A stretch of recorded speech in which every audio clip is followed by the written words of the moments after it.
Hey, come and check this out.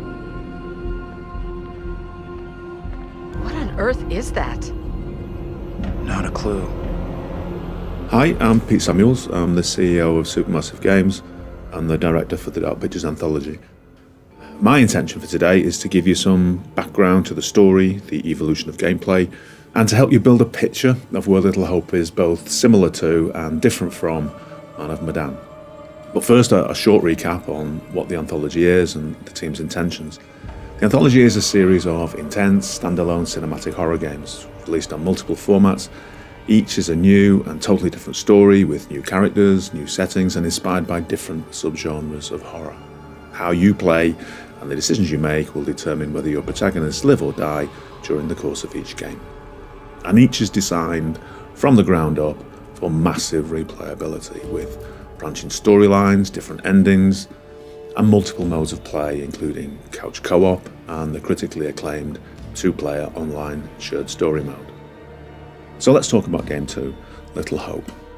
Set for a summer 2020 release, the story takes place mainly in the present day in an abandoned New England town called Little Hope, a place with a dark history, a paranoia that pervaded a settlement at the centre of the 17th century witch trials. As before, it's multi-platform, 4 to 5 hours single player, with the alternative Curator's Cut playable story where you control different characters. And with couch co-op and 2-player online mode to play, both of which were received very enthusiastically first time out. The game centres around a whole new cast of playable characters, a small college class on a field trip in Massachusetts, Taylor, Andrew, Daniel, and a mature student, Angela, with their professor, John. Following a bus crash, they find themselves in the deserted town of Little Hope, and are prevented from leaving by a dense and mysterious fog. But Little Hope isn't just deserted. As I've said, it's a New England town with a dark past, and with plot lines influenced by the Andover and Salem witch trials, and the recounting of these in Arthur Miller's The Crucible, our story forms around paranoia, brutal executions, and the pursuit of redemption.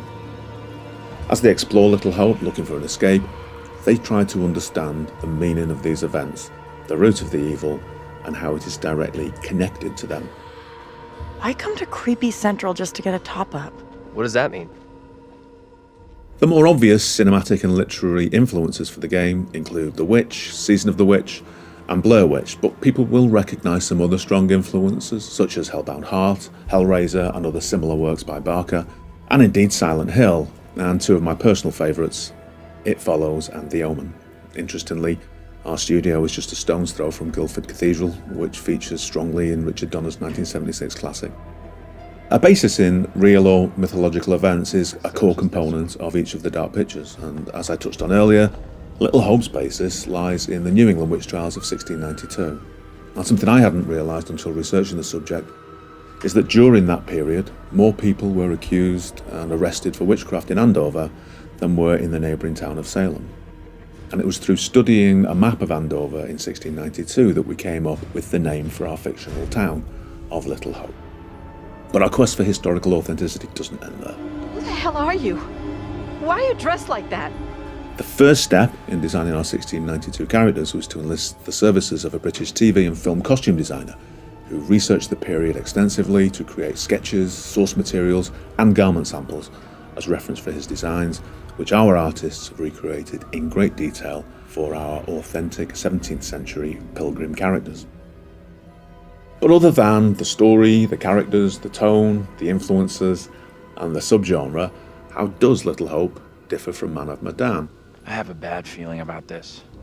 Well, Little Hope retains the values of cinematic presentation that define our studio, and we've incorporated a wider range of camera systems, seamlessly transitioning to close, character-centric cameras where we feel that better suits the environment and the player experience, with left-stick camera control to help both PC and console gamers feel a closer attachment to their character, and with a greater range of walk speeds that fit the environment and the narrative.